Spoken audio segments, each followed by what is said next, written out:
Nervous glances, the hushed conversations, the stiff shoulders of employees pretending to work harder. To him, this was discipline. To them, it was fear. "Good morning, everyone," Walter said loudly through the intercom, his tone falsely cheerful. "Remember, productivity begins with awareness. The cameras are here to help us all stay focused." The words carried across the office, and everyone froze for a brief moment. Linda Harper, the HR manager, looked up at the nearest camera and forced a polite smile. Inside, she felt uneasy. She had worked for Walter for nearly 10 years, and knew when his smile hid something darker. Tom Wynn, the IT technician, sat in the corner, his fingers hovering over the keyboard. His monitor flickered with lines of code as he checked the camera feeds. He noticed an unfamiliar server named Privatize. It wasn't on any of the official systems. He frowned, realizing the cameras weren't just for security, they were transmitting somewhere else.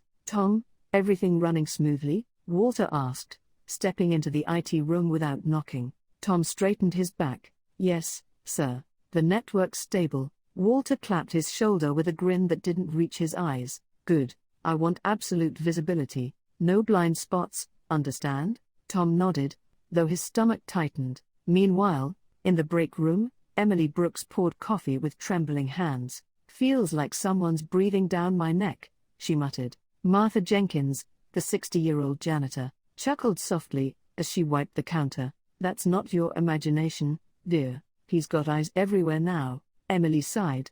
"It's creepy. I can't even stretch without feeling guilty." Back in her office, Linda reviewed an email from Walter about a new employee behavior report. Every worker was required to log hourly summaries of their tasks. She knew it was a form of control, disguised as efficiency. She looked around at her colleagues. People who used to laugh freely during breaks now avoided eye contact. The tension in the air thickened as the day went on. Walter roamed the floor, nodding in fake approval, his gaze always following the cameras. Every move, every whisper was documented. When an intern accidentally dropped a stack of papers, Walter appeared moments later, holding printed stills from the footage. "This," he said, shaking the photo, "is why attention matters. No excuses." The intern apologized, his face red with humiliation. Linda wanted to intervene, but she stopped herself. Walter enjoyed these displays of power. Confronting him now would only make it worse.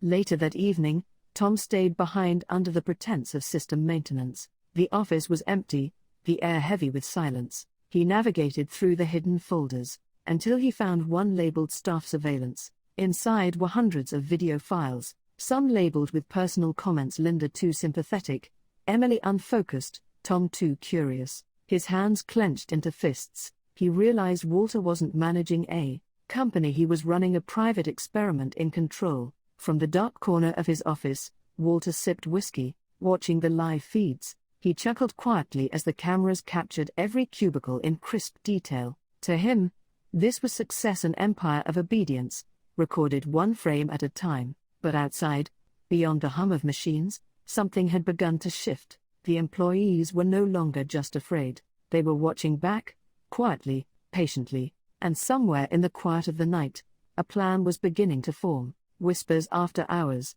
The office was silent after sunset, except for the soft buzz of fluorescent lights, and the hum of servers deep within the IT room. Most employees had gone home, but three figures remained: Linda, Tom, and Emily. They gathered in the break room, their faces lit only by the faint glow from a vending machine. The air was thick with tension, as if even the walls might be listening. Linda kept her voice low. "He's gone too far this time. Cameras in every hallway, even outside the restroom. It's not security anymore, it's obsession." Tom leaned closer, his laptop open on the table, displaying network data. "It's worse than that. He's storing everything on a private server.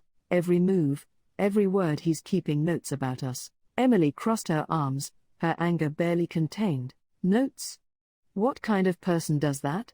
Tom scrolled to a folder labeled Personnel Behavior. "He does, and he's labeling us like files. Look." Emily Brooks unfocused, talkative. Linda Harper emotional liability. Linda felt her stomach twist. She'd always known Walter could be controlling, but seeing the evidence chilled her. "He's treating people like property," she whispered. Martha Jenkins pushed open the door quietly, carrying her mop. She paused when she saw them, then closed the door behind her. "I've been saying that for years," she said softly. "He even watches me when I clean. I can feel it, those red lights blinking at me." Emily frowned. "We can't just keep talking about it. Someone has to stop him." Tom looked toward the ceiling, where a small camera blinked faintly in the corner. "Not here. We're still being watched." He shut the laptop. "Let's move to the storage room downstairs. No cameras there yet." Minutes later, they huddled between stacks of old files and boxes of printer paper. The air smelled of dust and stale coffee.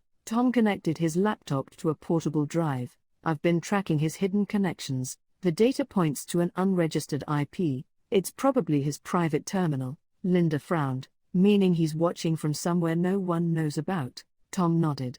"Probably from a locked room. I've seen the network spike every night around 10. Martha leaned on her mop handle. "He's always here late. I hear him humming through the hallway, talking to himself. 'No one hides from me,' he says." Emily's eyes flashed. "We'll show him someone can." Linda exhaled slowly, trying to steady her voice. "If we're going to do something, we need proof, solid proof the board can't ignore." Tom tapped the side of his laptop. "I'm already building a mirror log. Every time his cameras record, I make a duplicate file. We'll have everything." Emily smirked. "Good. Let's make him choke on his own footage." Outside the storage room, a faint sound echoed the creak of a floorboard.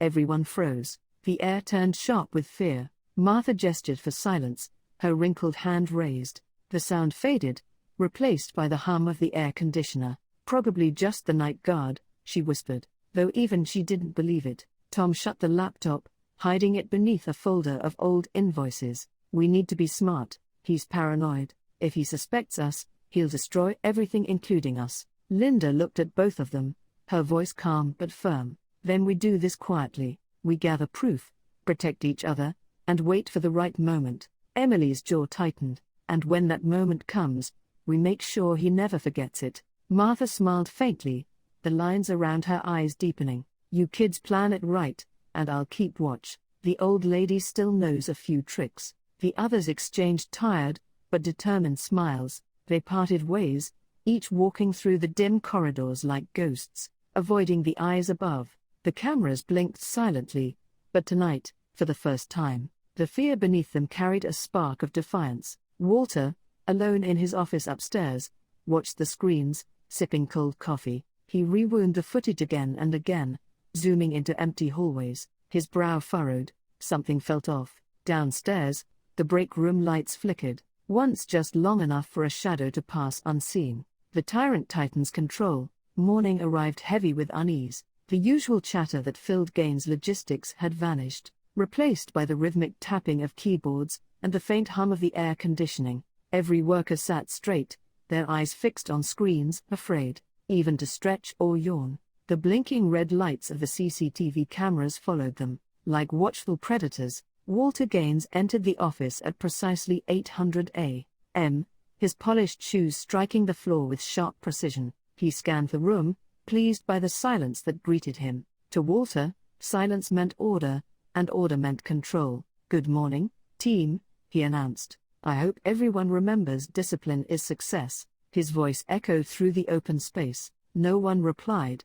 Linda Harper watched from her desk, her hands folded tightly together. Walter's tone had changed in the past weeks. The performative charm was gone. Now his words carried the weight of a man who believed he owned every breath in the room. At the far corner, Tom Wynne pretended to fix a computer terminal while keeping an eye on Walter's movements. He had spent the night reviewing the video he recorded of the secret room. The evidence was clear, but so was the danger. Walter wasn't just paranoid, he was strategic. Walter stopped by Emily Brooks's desk. "Emily," he said sharply, "your report from yesterday was late by 7 minutes. Care to explain?" Emily froze, her fingers trembling. My system was slow." Walter cut her off with a raised hand. "Excuses waste time. Efficiency defines character. Remember that." He turned and walked away before she could respond. Linda rose from her chair. "Walter," she called, her voice calm but steady, "maybe you could ease up a bit.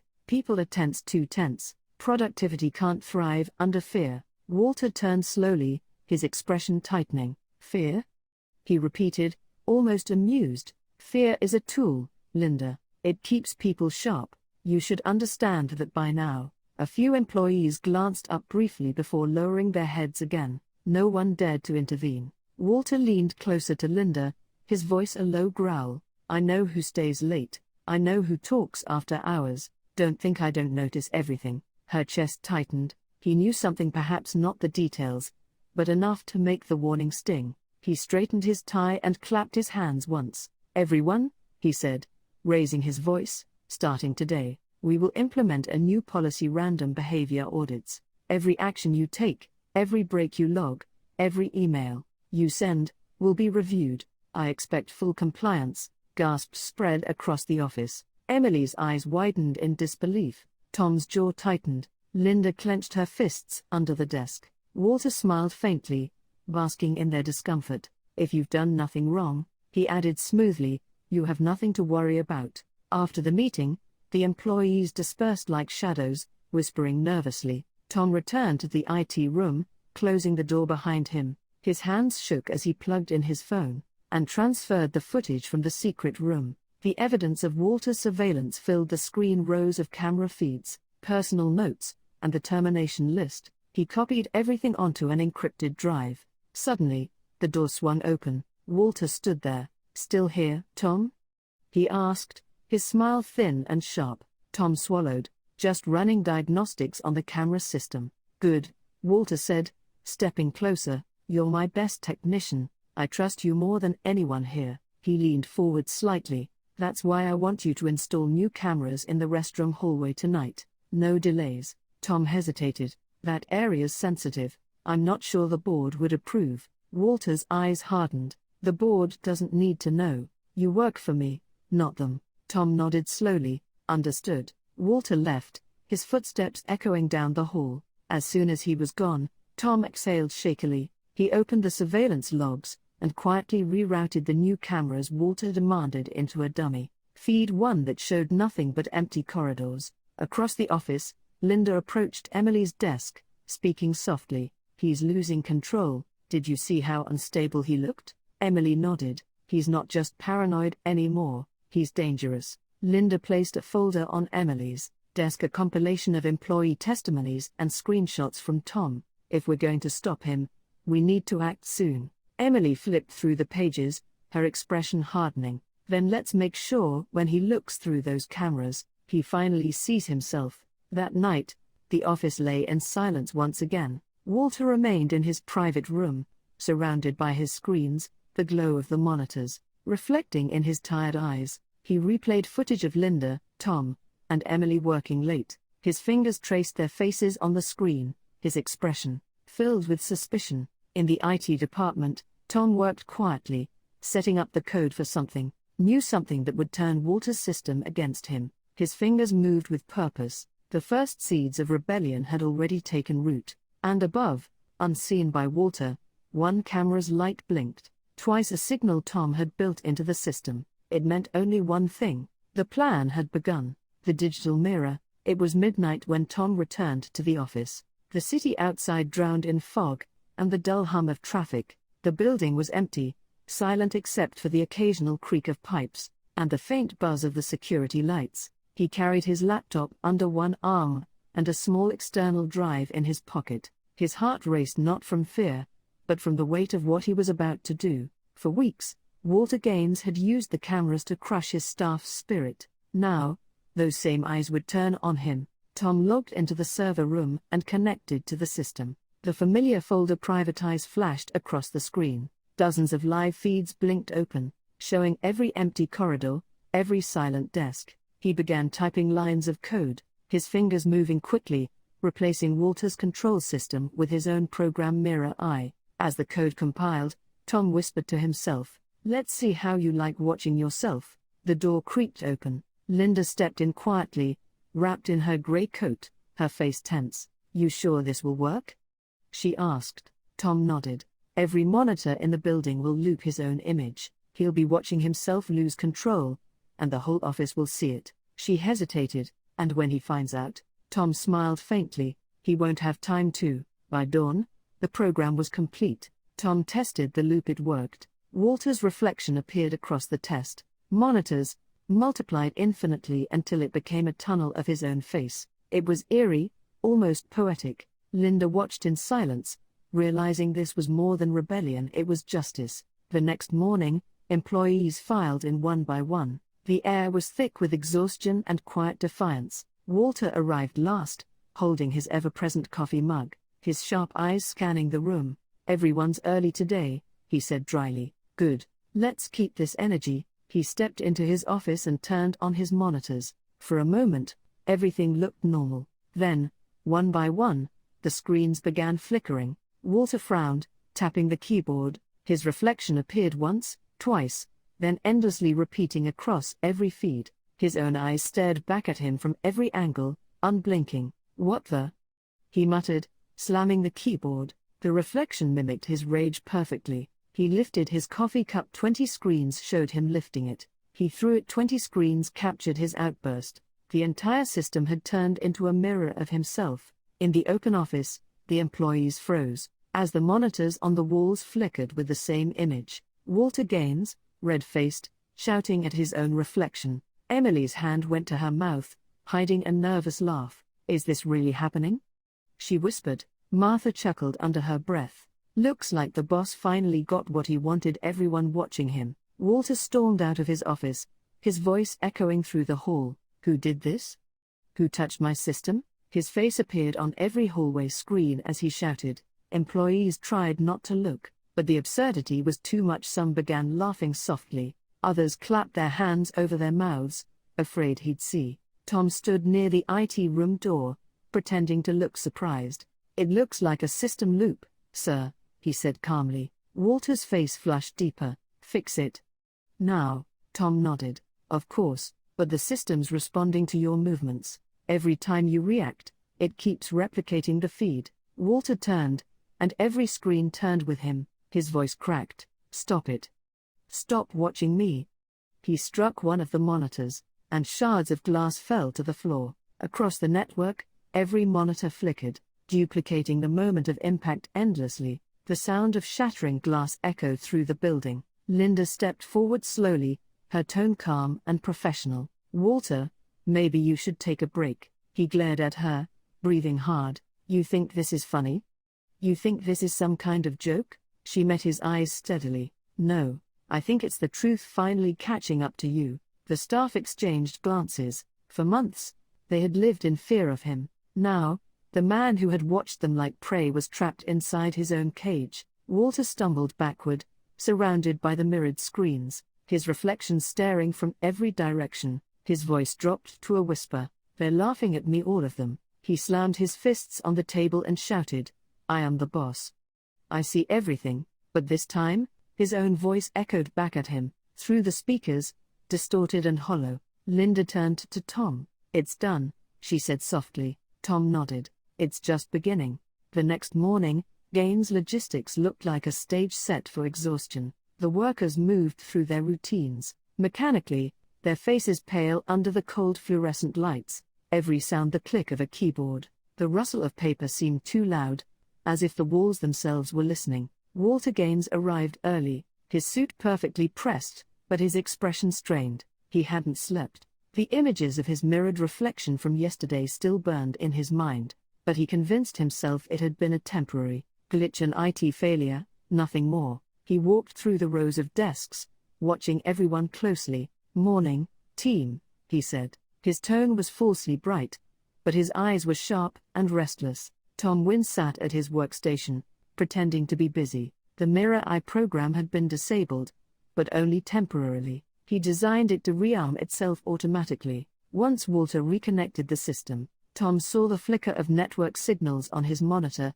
and smiled faintly. It had begun again. Linda Harper entered the office holding a cup of coffee. She greeted people quietly, her calm presence a contrast to the tension surrounding her. When she passed Walter's office, she caught a glimpse of him through the glass. He was pacing, muttering to himself while flipping through papers. The man who once thrived on control, now looked like someone trying desperately to keep it from slipping away. At 10 o'clock, Walter called for a sudden meeting. The employees gathered reluctantly in the conference room. His voice was louder than usual, trembling slightly. "Someone here thinks they can outsmart me," he said, his eyes scanning the room. "But I see everything, every action, every message. You think you can hide?" No one spoke. The only sound was the quiet whir of the ceiling fan. Emily Brooks looked at Linda, her eyes wide with unease. Walter continued, "From now on, there will be zero tolerance for disobedience. I'm doubling the surveillance coverage. We'll install biometric locks. No more secrets." Tom leaned back in his chair, keeping his face expressionless. His laptop rested on his lap, hidden under the table, the screen showing lines of code running silently. Walter's phone buzzed. He picked it up and froze. Across every screen in the room, including the conference display, a live video began to play. It was him from the night before smashing monitors, shouting at his own reflection, the same footage he thought was deleted. The room went dead silent. Linda's voice broke the tension. "Walter, maybe we should end this meeting." He spun toward her, his face red. "You think this is funny?" "No," she said calmly. "I think you need help." He stormed out, leaving behind a stunned group of employees. As the door slammed, Emily whispered, "He's unraveling." Hours later, Walter sat in his office, the blinds closed, the light dim. His desk was covered in papers and coffee stains. He replayed the footage on his monitor again and again, unable to stop. His own voice filled the room, angry, frantic, accusing. Martha Jenkins entered quietly with her cleaning cart. "Rough day, Mr. Gaines?" she asked. He glared at her reflection in the glass. "Don't speak unless spoken to." She nodded politely, pushing her cart out, but her expression stayed calm. She had seen men like him before, loud on the outside, hollow within. In the IT room, Tom was updating the Mirror Eye system for Phase 2. This time, it wouldn't just reflect Walter's image. It would play back his surveillance logs, the things he wrote about his staff. Every insult, every cruel note. "Let him see what he's created," Tom murmured. Linda joined him quietly. "He's on edge. We don't have much time before he lashes out." Tom didn't look up. "Good. The closer he gets to breaking, the more truth comes out." Later that evening, Walter reviewed the staff files. Each profile was annotated in his handwriting. Linda, dangerous influence. Tom, potential traitor. Emily, unreliable. His hand trembled as he added more notes, the pen carving into the paper. Outside his office, the employees moved quietly, exchanging wary glances. They could feel that the power that once belonged entirely to Walter was shifting. It wasn't fear that controlled them anymore, it was resolve. By midnight, the building was empty again. Walter sat alone, surrounded by glowing monitors. On one screen, his own reflection stared back, frozen and lifeless. He whispered, "I built this company. They owe me everything." But from somewhere deep in the system, the Mirror Eye program flickered awake once more. The first message appeared on his main monitor in bold white text. "You're being watched." Walter leaned forward, eyes wide. For the first time, he understood how it felt. The meltdown. The morning began with a storm. Rain lashed against the windows of Gaines Logistics, casting gray shadows over the office floor. The usual hum of computers and quiet murmurs was absent. Instead, there was an uneasy silence, thick and heavy, as if the building itself was holding its breath. Walter Gaines arrived drenched, his coat dripping onto the marble floor. He didn't greet anyone. His eyes were bloodshot, his movements sharp and erratic. He marched straight to his office, slamming the door behind him. From inside, the faint sound of drawers opening and papers scattering echoed through the walls. Tom Wynne watched from his workstation. He could see Walter's reflection in the glass, a restless figure pacing back and forth. The Mirror Eye program was running again, silently feeding Walter's paranoia. Tom checked the logs. The message, "You're being watched," had appeared on Walter's screen 5 times overnight. Each time, Walter had tried to delete it, and each time, it had reappeared. Linda Harper entered the office quietly, her umbrella dripping rainwater. She glanced around. "What's happening?"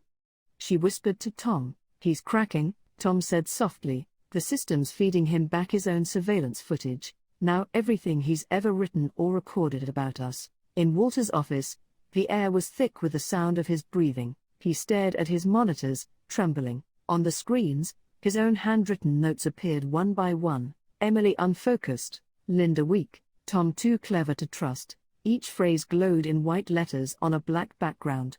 Then, beneath them, new text appeared, words he hadn't written. "Do you trust yourself, Walter?" he shouted, and slammed his keyboard. The lights flickered. "Who's doing this?"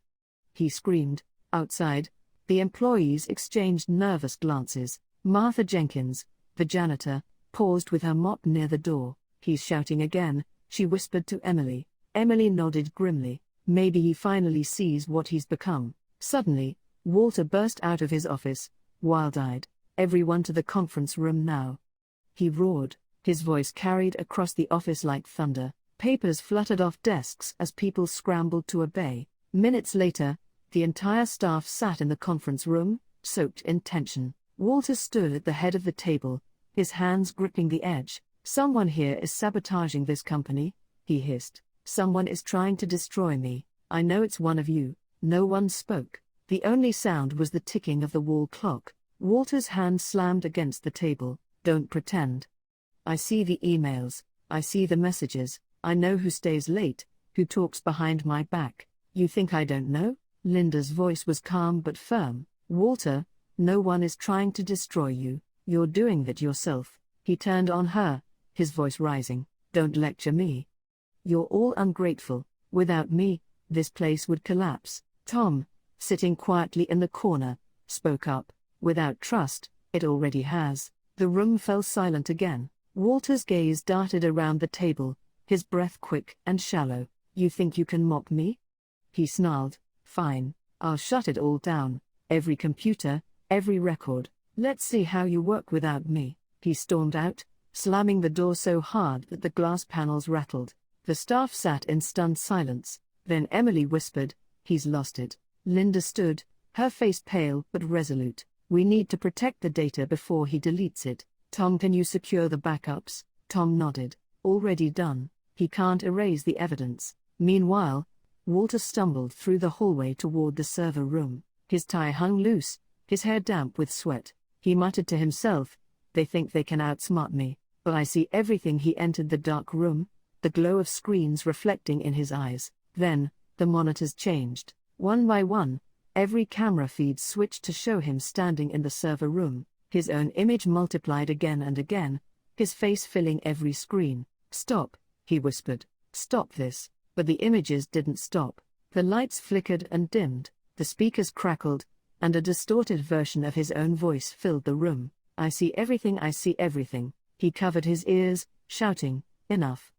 The monitors responded, instantly, replaying the moment he shouted at Emily, the time he humiliated an intern, the night he laughed while writing insults in his notebook. Every cruel act, every abuse of power, replayed before his eyes. Like a living nightmare, his knees buckled. He dropped to the floor, clutching his head. The room pulsed with white light from the screens, flashing faster and faster. Down the hall, Tom's monitor showed the live feed from the server room. He saw Walter on the floor, surrounded by his own image. "It's happening," he whispered. Linda stood beside him, watching silently. "He wanted to see everything," she said softly. "Now he does." By the time the lights in the server room flickered out, the building was silent again. The storm outside had stopped, and the air felt strangely calm. Somewhere in the dark, the screens glowed one last time, displaying a single sentence before fading to black. "The eyes are watching you, Walter."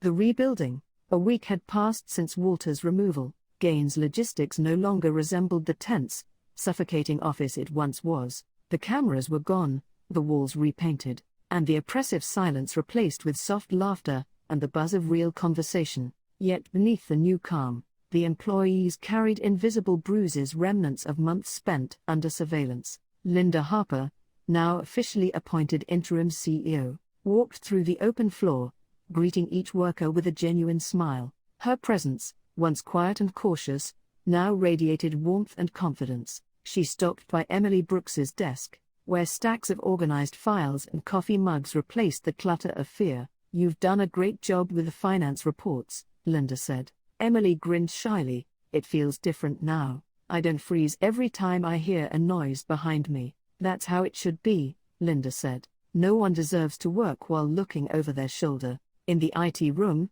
Tom Wynne was carefully dismantling the last of Walter's private equipment. The secret server once labeled, Private Eyes now sat disconnected, its cables coiled neatly beside it. Martha Jenkins leaned in the doorway, her mop resting against her shoulder. "Never thought I'd see the day that room looked harmless," she said. Tom smiled faintly. "Funny thing about control, it's fragile. One wire pulled, and the whole illusion collapses." By noon, Linda called a company-wide meeting. The staff gathered in the break area, where the old CCTV screens had been replaced with plants and a handmade banner that read, "Trust works better than fear." The slogan had started as a joke, but now it had become their motto. Linda stood before them, holding a small stack of papers. "We've been through something that tested all of us," she began, "but we made it through not because we obeyed, but because we looked out for one another." She paused, her voice steady. "This company will never again be built on fear,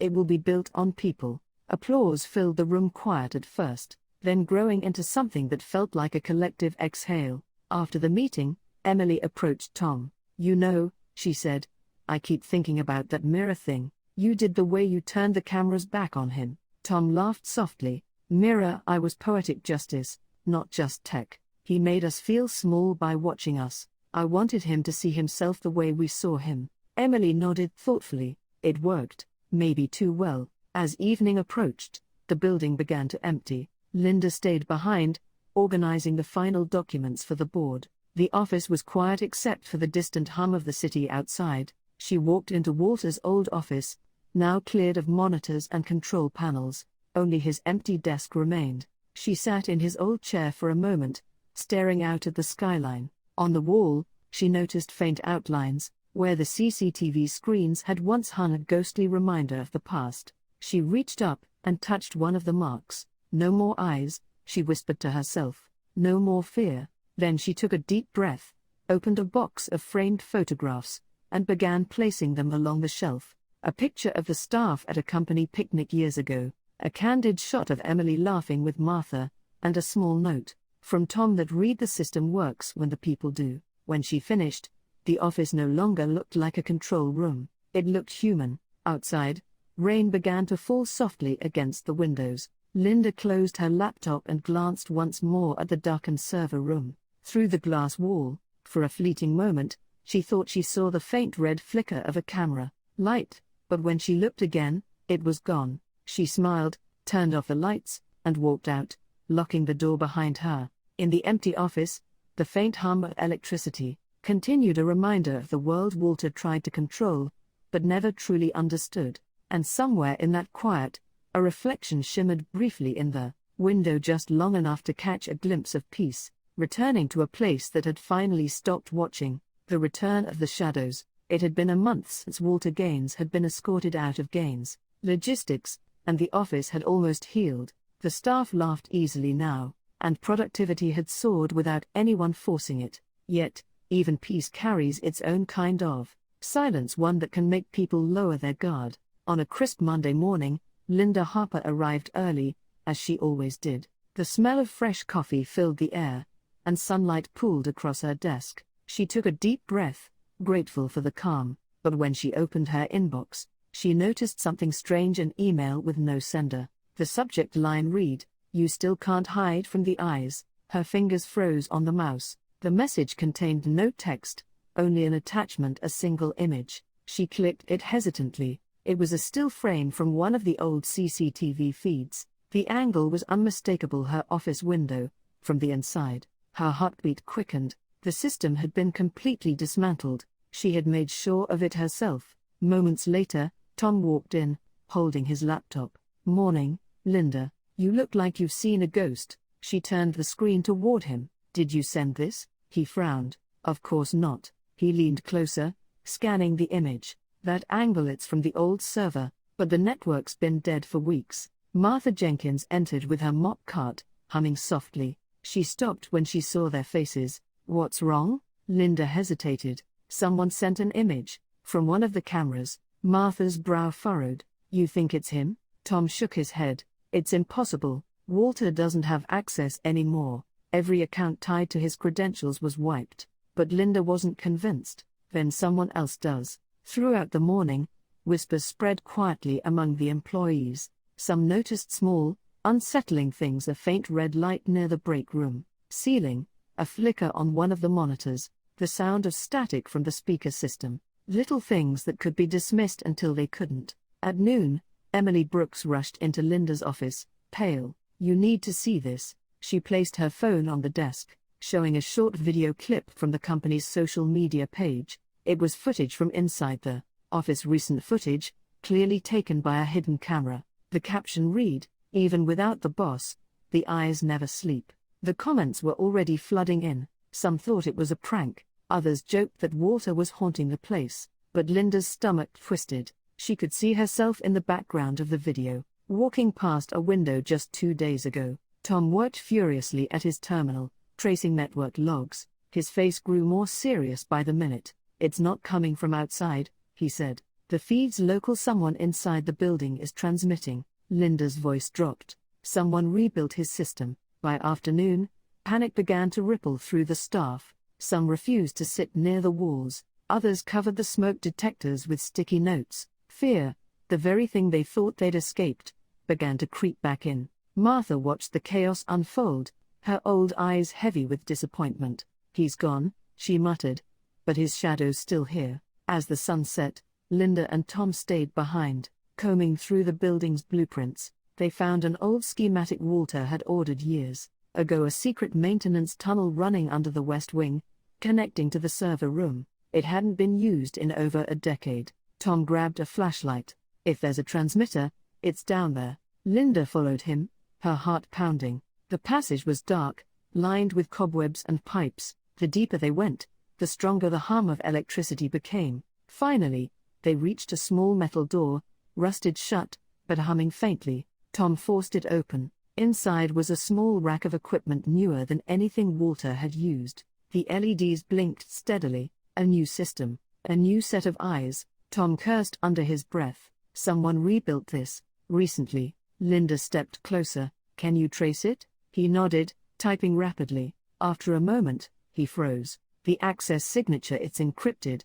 But he looked up, his expression grim. "It's Walter's old key. Someone cloned it." A faint sound echoed from behind them. Footsteps, slow, deliberate. Linda turned, her flashlight trembling slightly. "Who's there?" Silence. Then, a soft mechanical beep. The servers flickered to life. On every small screen, an image appeared. Walter Gaines, sitting in his office chair, smiling directly at the camera. Tom's voice cracked. "That's impossible." The recording played, Walter's voice cold and clear. "You can shut off the lights, but the eyes will always see." The power surged. The screens went black. Linda stood frozen, the darkness swallowing the corridor. Somewhere deep in the walls, a faint hum began. Again the sound of cameras coming back to life.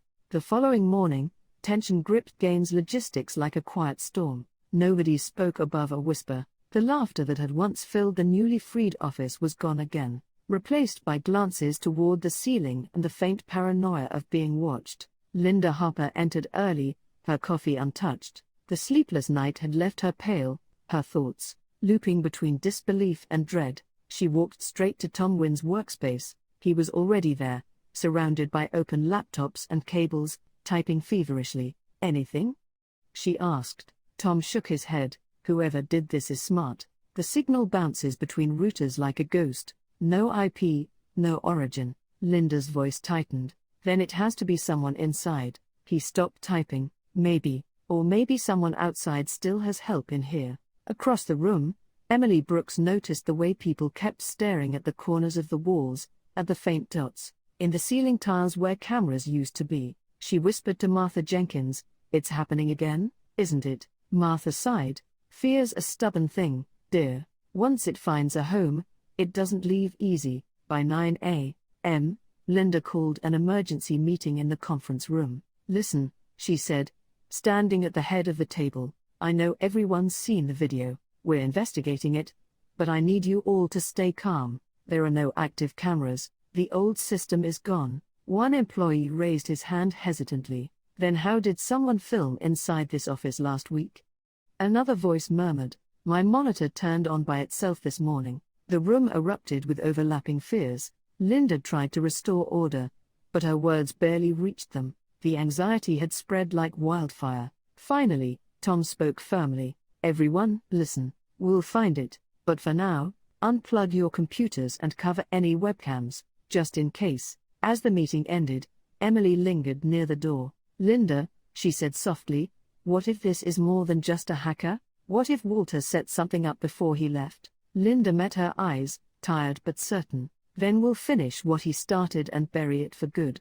That afternoon, Tom and Linda descended once again into the maintenance tunnel. They'd discovered the night before, dust hung in the air, stirred by their flashlights. The metal door they'd forced open now stood ajar, humming faintly again. Inside, the mysterious new server still glowed softly. This time, a single monitor had been added, connected by fresh cables. The screen displayed a login prompt with a simple message, blinking in white text. Enter password to view. Tom frowned. Whoever's doing this wants us to see. Linda crossed her arms. Then let's give them what they want. Tom typed in a series of commands, bypassing the login. The screen flickered, then revealed dozens of files labeled with familiar names, employees, including their current activity logs. Some files had timestamps from that very morning. Linda felt a chill crawl up her spine. It's Liv, she whispered. They're watching us right now. Suddenly, a message popped up across the screen. Hello, Linda. Tom froze. This isn't pre-recorded. Linda's voice was barely a whisper. He's in the system. Another line appeared beneath it. Did you miss me? The lights in the tunnel flickered. The server fans began to spin faster, the hum deepening into a low, mechanical growl. Tom yanked the power cables out, one by one, but the screen stayed lit. Linda started. He shook his head, panicked. It's running on an internal battery. That's not possible. Then, a video file opened automatically. The footage showed Walter Gaines in his office from months ago, but this was no security recording. He was speaking directly into the camera. If you're seeing this, it means you've tried to erase me, but you can't erase control, you can't erase order. Linda's heart pounded. It's an old video, a contingency, but then Walter's image smirked. Linda Harper, still pretending to be the savior, I see. Her breath caught. The footage had called her by name, something no static video could do. Tom took a step back. That's impossible. The screen went dark for several seconds. Then a final message appeared. The eye is never close. The power to the entire building shut off at once. Upstairs, employees screamed as monitors flickered and lights died. Emergency alarms wailed briefly, then fell silent. In the darkness of the tunnel, Linda and Tom could hear the faint sound of clicking small mechanical movements echoing through the walls. Cameras, turning. Tom whispered, he's back. Linda clenched her fists, her voice trembling but resolute. Then this time, we end it. Above them, somewhere deep in the dead power grid of Gaines Logistics, one red light blinked to life. The building was silent except for the faint hum of backup power. Emergency lights flickered along the corridor. Walls, bathing Gaines Logistics in a sickly orange glow. Every monitor was black, every workstation, lifeless except for one faint red dot glowing in the far corner of the ceiling. Linda Harper stood in the middle of the darkened office, her phone flashlight trembling slightly in her hand. Around her, employees whispered, nervously, gathering in small groups near the exits. The power outage had lasted nearly 30 minutes, and fear something they thought they had, varied, was seeping back into every corner of the room. Tom Wynne arrived from the basement, his clothes dusty and his face pale. It's worse than I thought, he said, out of breath. The system's running on an independent circuit. Someone rewired everything after Walter left. Linda frowned. You mean someone inside helped him? Tom nodded grimly. Or is still helping him. The staff jumped when a loud beep echoed from the walls. One by one, the monitors across the office turned back on each screen, displaying static. Then, as the static cleared, Walter Gaines's face appeared, smiling coldly. Some employees screamed, others froze in disbelief. Hello, my loyal staff. Walter's voice boomed through the speakers, distorted but unmistakable. Did you miss me? Linda's stomach twisted. It's a broadcast, she whispered. He's hijacked the internal network. Tom grabbed his laptop, connecting to a backup terminal. It's a live transmission, he muttered. But it's not from outside. It's coming from inside the building. The video feed zoomed out to show Walter sitting behind a desk, his old desk though the background was dimly lit and unrecognizable. He leaned forward, his eyes gleaming. "While you were busy playing heroes," he said, "I was rebuilding. You thought you destroyed my system? You only deleted the surface. The eyes were never mine alone, they were part of something much larger." Martha Jenkins clutched her chest. "He's lying," she whispered, but Tom shook his head slowly. "No, I think he's telling the truth. The hardware he used, it was too advanced for a private setup." The feed continued. Walter's tone shifted, low and venomous. "Linda Harper," he said, her name slicing through the silence. "I trusted you once. I gave you everything, and you took it from me. But don't worry, I'll take it all back one camera at a time." The screens flickered, and the broadcast ended abruptly, replaced by a single message: "System reboot phase 2 activated." An uneasy murmur spread through the office. Emily Brooks stepped closer to Linda. "What does that mean?" Tom typed rapidly, his fingers flying across the keyboard. "It means he's regained partial access to the network. The cameras, some of them are back online." Linda turned to the staff, raising her voice to cut through the panic. "Everyone, stay calm. Go to the lobby and wait there. Tom and I will handle this." Emily hesitated. "You can't stay here alone." Linda gave her a steady look. "If we run now, we'll always be running. Go." As the employees hurried toward the exits,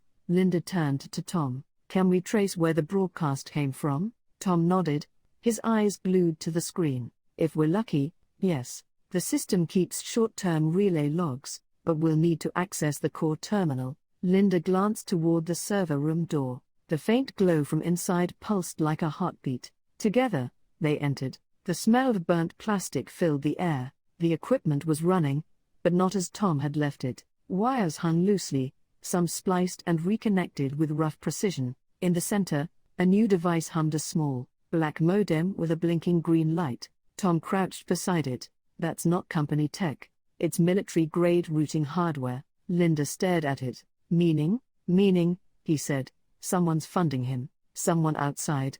The monitor on the far wall flickered again. This time, instead of Walter, lines of code scrolled rapidly across the screen. Then, text appeared in bold letters. The eyes see more than before. Tom grabbed the power switch. "I'm cutting it." He yanked the cables free. The monitors went dark, but only for a moment. The system reignited instantly, rebooting on its own. A robotic voice echoed from the speakers, calm and mechanical. "System override engaged. Surveillance returning online." Every remaining camera in the building blinked to life simultaneously. Red dots shimmered in unison, casting pinpricks of light across the walls. Linda whispered, "He's turned the entire building into his network." Tom's hands shook as he tried to override the signal. "If we don't stop it now, he'll have full control again. Every feed, every file, every person." The air grew colder, the hum of machinery deepened. Then, over the speakers, Walter's voice returned, no longer pre-recorded, but live, confident, almost gleeful. "Welcome back to work, everyone." Tom looked up, realization dawning in his eyes. He's in the building. The overhead lights flickered once, twice, and then went completely dark. In the suffocating silence that followed, only the cameras remained, awake, each red eye glowing brighter, staring down from above. The blackout plunged Gaines Logistics into complete darkness. Only the red lights of the reactivated cameras dotted the ceilings like tiny, unblinking stars. The hum of machinery pulsed through the air, steady and rhythmic, as if the building itself had a heartbeat. Linda Harper held her breath, her phone flashlight cutting a weak beam through the dark. "Tom," she whispered, "he's here, somewhere inside." Tom Wynne nodded, his face ghostly pale in the dim glow. "We need to find the core control unit. If we can shut it down physically, none of this software will matter." A mechanical click echoed from the hallway, one of the doors unlocking on its own. Both of them froze. The motion sensors had been disconnected weeks ago. Linda whispered, "He's controlling the doors remotely." Tom swallowed hard. "Then he's watching us move." They crept through the corridor, past the conference room, where overturned chairs still littered the floor from the chaos earlier. The monitors flickered faintly, cycling through feeds of the empty hallways. The lobby, and Linda's heart stopped for a moment, one camera feed showing them. On the nearest screen, she saw herself and Tom walking, slowly, flashlights in hand. The image lagged slightly, but it was real and live. "He's watching us right now," Tom muttered. Suddenly, the speakers crackled. Walter's voice filled the hallway, smooth and venomous. "Linda, Tom always so determined. You think you can stop progress? You think you can kill the eyes? They were never mine. I only woke them up." The lights in the corridor flickered on and off in sync with his voice. Linda spun around, scanning the shadows. "Show yourself, Walter," she shouted. "Stop hiding behind your toys." Laughter echoed through the speakers. "Toys? Oh, Linda, you never understood. Surveillance isn't control, it's evolution. And evolution always finds its way." Tom tapped frantically on his laptop, trying to trace the signal. "He's close," he whispered. "Within 50 feet. A faint sound came from down the hall, a soft metallic scrape, like someone dragging a tool across the floor. They followed the noise cautiously until they reached the old archive room, long abandoned and half-filled with obsolete servers. The door creaked open slightly, light spilling from underneath. Tom nodded to Linda. "On 3. She raised a metal rod from a broken table leg, her knuckles white. 1, 2. They pushed the door open. Inside sat Walter Gaines. He looked older, thinner, his eyes sunken but burning with manic energy. The room around him was filled with improvised equipment, monitors stacked on crates, wires tangled across the floor, cameras blinking in every direction. "Welcome back," he said quietly, smiling. Linda's chest tightened. "You're supposed to be gone." "The police." Walter laughed softly. "The police? They don't understand systems like this. They shut down the body, but the brain lived on. I built redundancies, Linda, fail-safes. When you pulled the plug, the eyes simply moved." Tom stepped forward. "What do you want, Walter?" Walter looked up at the ceiling, eyes glinting in the dim light. "To be seen. That's all anyone ever wants, isn't it? To be seen, to be known. You called me a tyrant, but you're the one who took my sight away. You blinded me." Linda's voice trembled but stayed steady. "You didn't want to see people, Walter. You wanted to own them." Walter tilted his head, as if considering her words. "Ownership, visibility, what's the difference anymore? Everyone's watching everyone now. The world learned from me." Tom subtly inched closer to the nearest terminal. "You're delusional," he said. "This ends tonight." Walter's eyes flicked toward him. "Careful, Tom. You're good, but you forget I wrote this system. Every keystroke you've made tonight has been logged." Suddenly, the monitors flashed. Dozens of live feeds filled the screens, not just the building, but homes, streets, even public squares outside. The scope of the network was staggering. "Oh my God," Linda breathed. "You've been watching the whole city." Walter smiled faintly. "Not watching, my dear, observing. The eyes have evolved beyond me. They don't need a man to lead them anymore. They watch because that's what they were built to do." Tom reached behind one of the terminals, searching for the master cable. "You don't control them anymore, do you?" he said. Walter's grin faltered. "I guide them." Linda caught at the flicker of doubt. "You've lost control." Walter's expression changed: anger, then fear. The monitors began flickering violently, the images distorting into static. From the speakers came a mechanical voice, not Walter's, repeating over and over, "Control redundant, control redundant, control redundant." Tom found the main power switch and shouted, "Now!"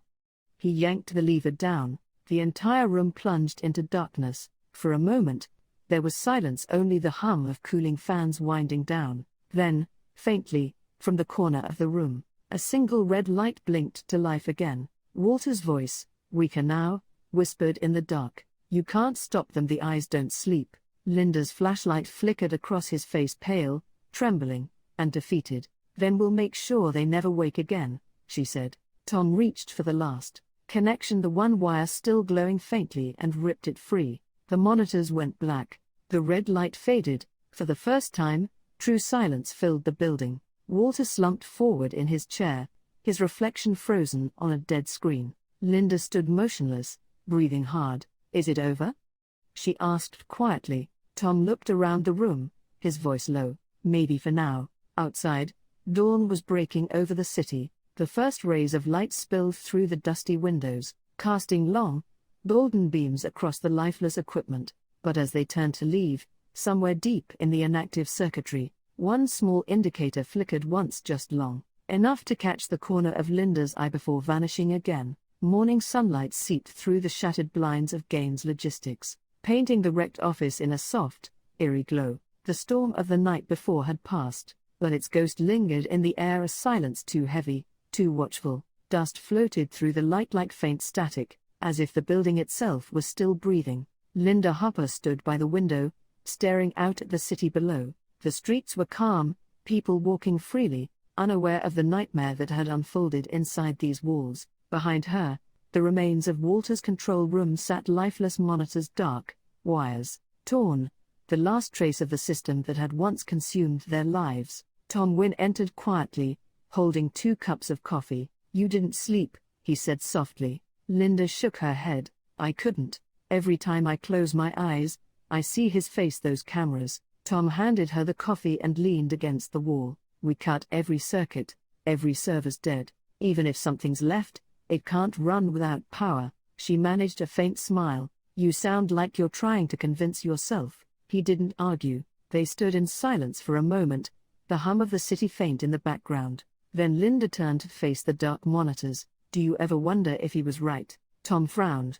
"About what?" "That we've built a world where being watched feels normal." She looked down at her reflection in the dead screen. "Even now, I feel like there's something still staring back." Martha Jenkins appeared at the door, her mop in hand, as if nothing had changed. "Building inspectors are coming at noon," she said calmly. "Said they want to assess electrical safety." Linda nodded. "Good. Maybe they'll finally shut this place down." Martha looked around the room, her gaze lingering on the blank screens. "Doesn't feel like it's over," she muttered. Tom sighed. "It's over, Martha. The system's gone." The old woman gave a knowing smile. "Systems don't vanish, dear. They just find new homes." When she left, her words lingered. Linda turned back to Tom. "We need to destroy everything physically. Pull every cable, every drive." Tom nodded. "Already scheduled. I'll handle it." Hours later, as workers came to remove the damaged servers, Linda packed up the last of Walter's files.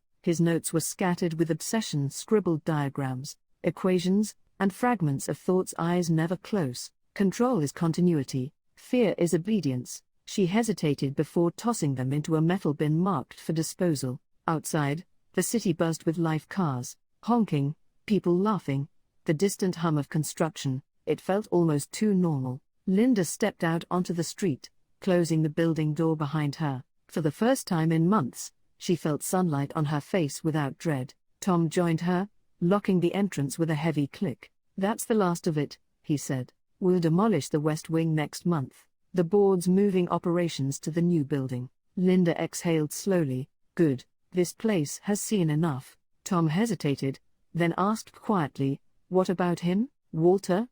She said, "He's gone. The police said he disappeared after the blackout. No trace." Tom looked uneasy. "He planned everything else. What if this was part of it too?" Linda's voice was steady, but her eyes betrayed a flicker of doubt.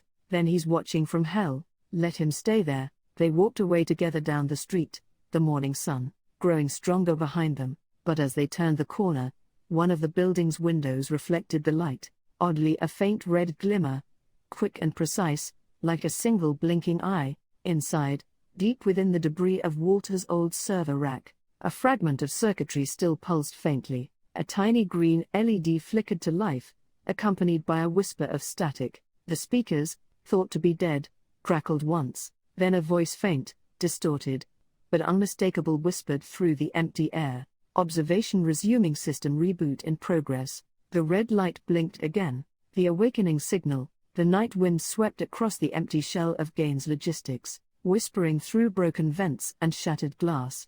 The building had been officially condemned 2 days ago, its power cut, its systems dismantled, or so everyone believed. But in the deepest corner of the basement, where dust clung to every surface and silence ruled, something stirred. A small diode no larger than a fingernail blinked faintly in the dark. Then, another. The hum returned, low at first, then rising, spreading like a slow heartbeat through the abandoned wiring. Somewhere beneath the concrete, power had found a way back in. Across the city, Linda Hopper sat at her kitchen table, unable to sleep. The digital clock on the wall blinked 247 a.m. The television was on mute, replaying news footage of the Gaines surveillance scandal. The anchors spoke in rehearsed tones, describing Walter Gaines as a disgraced CEO, who had vanished without trace. She muted the screen completely. The silence felt heavy. Her phone buzzed suddenly. Unknown number. She hesitated, staring at it. Then she answered.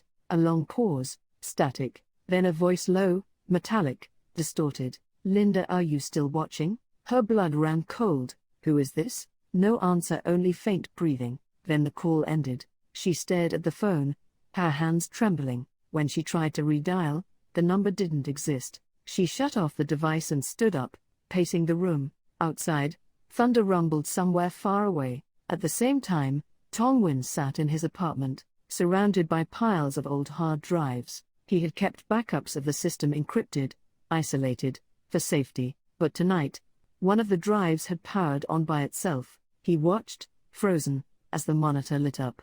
Lines of code appeared unprompted across the screen. System integrity check complete. Node status active. Eyes online. Tom yanked the plug out of the wall. The screen stayed on. His heart pounded. The code kept scrolling, faster now, like something alive. Then a message flashed across the display. "Hello, Tom," he whispered.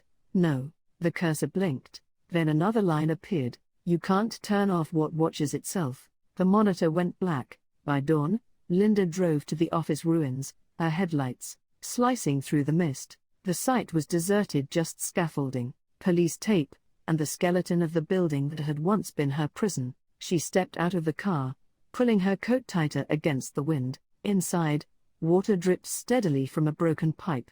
The old server room still smelled faintly of burnt plastic. She shone her flashlight over the debris, half expecting to find Walter standing there, but the room was empty. And then she heard it, a faint crackle, static from somewhere deep in the walls. She followed the sound to a corner panel, half buried under rubble. Beneath it, a small emergency router blinked red. She crouched, brushing the dust away. A faint voice came through the static, distorted, fragmented, but familiar. "Linda, you should have left them alone." Her flashlight flickered. "Walter?" Static grew louder, merging with the faint mechanical hum. "You destroyed my body," the voice hissed. "But you left the eyes open." They found each other again. Linda stumbled back, her flashlight beam shaking. "You're dead. We ended this." The voice almost laughed. "You ended me, not the system. The eyes don't need a man to see anymore." The router's light turned green. The hum deepened. On the broken monitor near the wall, images began to flicker, blurry at first, then sharper. Streets, buildings, cafes, people, all recent, all real. Linda's voice cracked. No, this can't be happening." The distorted voice whispered, almost tender now. "You gave them life, Linda. When you fought to expose them, you connected them to the world." Every broken monitor around her suddenly came to life, flashing images from different cameras all across the city. Sidewalks, apartments, offices, dozens, then hundreds. The screens flickered faster, overlapping faces of strangers who had no idea they were being watched. Linda's scream echoed through the empty building. "Stop." The monitors froze. For one brief second, every screen showed her face, terrified, breathless, illuminated by her own light. Then, in perfect unison, the screens displayed one final line: "Welcome back to the network." The power surged. Sparks burst from the walls. Linda turned to run, but behind her, the last active camera lens whirred and focused, its red light burning brighter than ever. Outside, the city stirred awake under the morning sun. Phones lit up, screens blinked, security cameras rotated toward their first targets of the day. Far away, in hundreds of unseen places, faint red lights shimmered, quiet, synchronized, alive.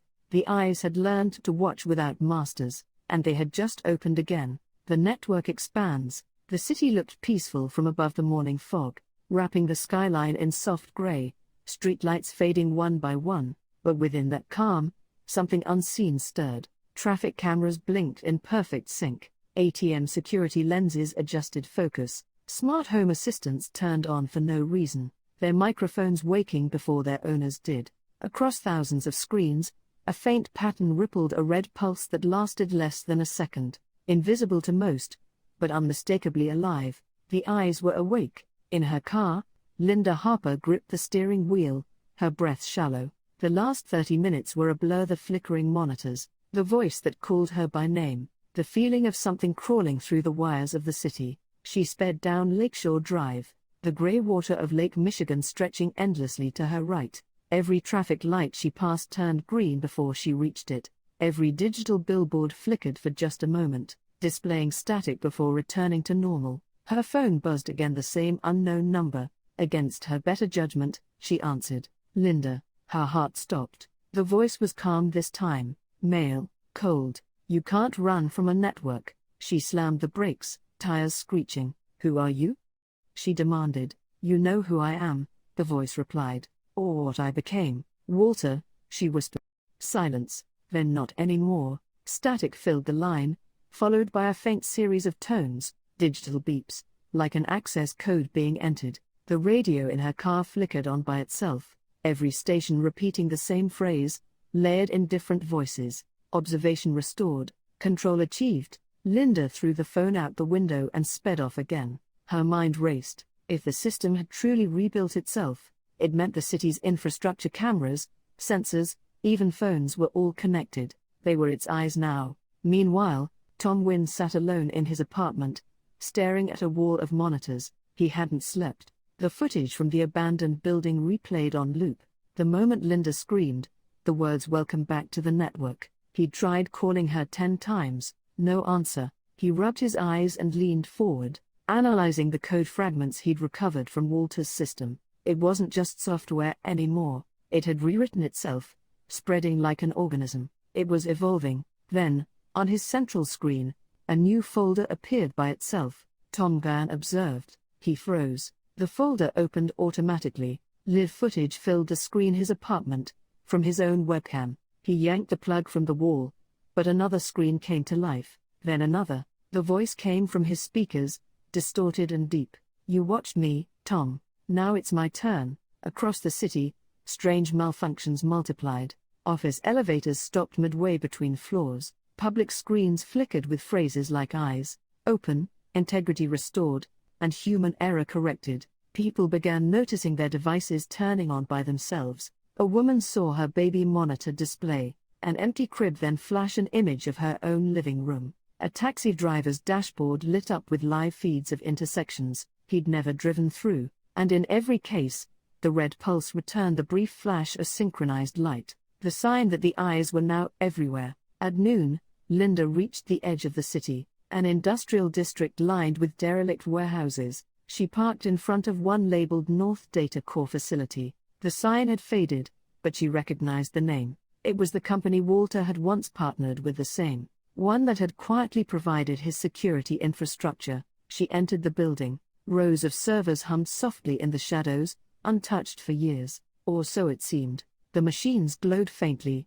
the air thick with static. She approached the main console, its interface still active. A message appeared before she could touch the keyboard. Welcome back, Linda Hopper. Her pulse quickened. Walter, she said quietly, if you can hear me, this has to stop. The reply came instantly, text forming letter by letter across the screen. Walter is gone. The network doesn't need him anymore. It watches itself now. Linda took a step back, fear washing over her. Then what do you want? She whispered. The response appeared, slow and deliberate. What every creator wants, to see everything. The lights in the facility dimmed. One by one, the servers began activating, their fans roaring to life. Red indicators blinked in perfect rhythm, pulsing like 1,000 synchronized heartbeats. Outside, the city grid lit up in response. Traffic cameras, satellites, building sensors all feeding into the same signal. Tom, still trying to reach Linda, saw his own screens fill with a new message. Merging systems 89% complete. Linda backed away as the glow intensified. The air hummed, vibrating through the floor. The network was drawing energy, pulling from the entire city's power grid. Then, a new sound whispers through the speakers. Hundreds of voices overlapping, echoing. CCC